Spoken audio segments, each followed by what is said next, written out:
বাড়িতেই সেই দুদিন রেস্ট নিয়েছিলাম আর এরই মধ্যে পেয়ে গেছি বিয়ে বাড়ি নিমন্ত্রণ।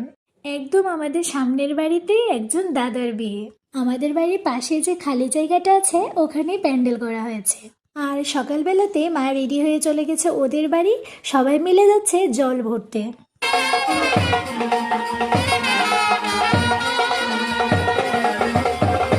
এই যে বরমশাই চলে যাচ্ছে বিয়ে করতে, আর ওদের বিয়ের লগ্ন অনেকটা তাড়াতাড়ি ছিল। বরণ শেষে দেখতে পেলাম মিষ্টি ব্রাইডকে, তারপরে চলে গেছি খাওয়ার স্টলের দিকে, গিয়ে 1 কাপ কফি আর কয়েকটা পকোড়া খেয়েছিলাম। আর এই মিষ্টিটা খাওয়ার পরে আমি আর কিছু খেতে পারিনি। যাই হোক, তারপরে চলে আসি আবার মণ্ডপে, কেন কি কুঞ্জ স্টার্ট হয়ে গেছিল, আর এটা তো মিস করা যাবে না।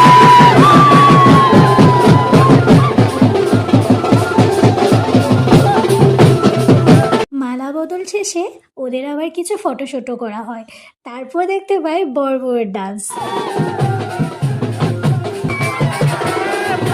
কুঞ্জর পরে ওরা বিয়েতে বসে যায় আর আমরা চলে গেছিলাম খেতে, যদিও কিছুই খেতে পারিনি, কিন্তু দেখিয়ে দিচ্ছি এখানে ডেকোরেশনটা কি সুন্দর হয়েছিল।